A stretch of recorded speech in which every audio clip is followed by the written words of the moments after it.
In this lesson, we will explain the information that you can expect to receive prior to departing and when arriving at a controlled aerodrome.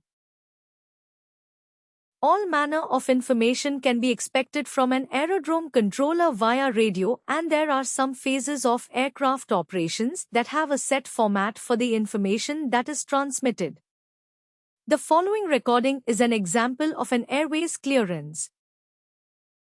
When shooting to in 3 in the morning, cloud down, shooting, think cloud would be, there was no signature option for that. There were around 6,000. There was no signature option for that. That was 6,000. There was no signature option for that. The target was 2,000, 2,000, 3,000, and 095. I think 095 was 3,000, 2,000, 2,000, 3,000. Prior to taxiing for takeoff, a pilot requires some essential pieces of information to enable him to arrive at the correct departure runway at the right time and depart in an authorized and controlled manner. The aerodrome controller will pass a pilot the following. The runway in use. This term is used by controllers to indicate the runway considered to be most suitable at the time, but used by the types of aircraft expected to land or take off. Pilots may request a different runway if they choose, but the aerodrome controller authorizes any such request. The current surface wind direction and speed and variability, the QNH altimeter setting. The QFE altimeter setting, if asked for, the air temperature, the current visibility in the direction of takeoff and initial climb, or current runway visual range, known as RVR, the correct time. At most major aerodromes, automated systems of delivering this information is available to pilots departing and arriving. It is called the Automatic Terminal Information Service, known as ATIS. Here is an example of such a broadcast.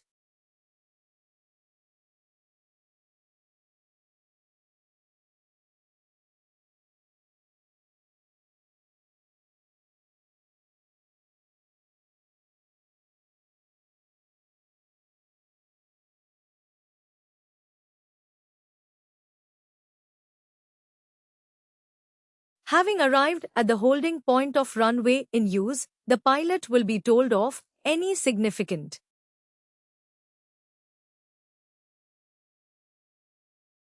changes in surface wind direction and speed, air temperature and visibility, or RVR, significant meteorological conditions in the takeoff and climb-out areas.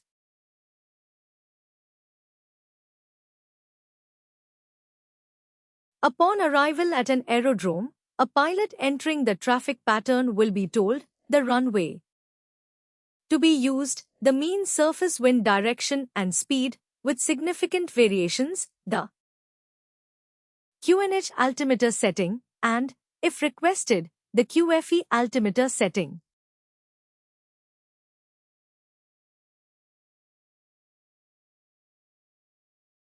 You will recall that whilst operating under visual flight rule conditions on the ground or in the air, it is the pilot's responsibility to avoid collisions.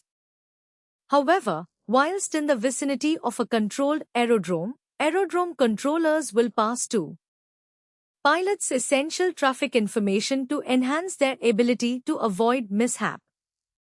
Essential local traffic information should be considered to consist of that information concerning any aircraft, vehicle or personnel on the maneuvering area or traffic operating in the vicinity of the aerodrome which may constitute a hazard to the aircraft concerned.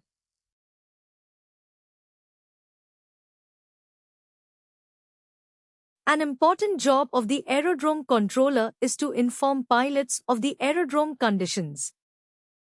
Pilots are able to gather some of this information through other means, like NOTAMs and ATIS broadcasts, but it is still the responsibility of the aerodrome controller to ensure that all Relevant information is passed to pilots. The information passed will include aerodrome construction or maintenance work on or adjacent to the movement area, rough or broken surfaces on the runway, taxiway or apron, snow, slush, or ice on the runway, taxiway or apron, water on the aerodrome movement surfaces, snow, banks or drifts, any temporary hazards, any lighting failures, any other pertinent information.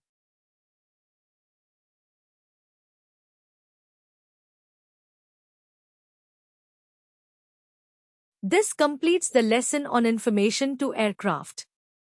Hopefully, you have understood that to ensure the very highest safety standards, it is important that information regarding the meteorological and operational conditions of the aerodrome is passed to pilots by aerodrome controllers.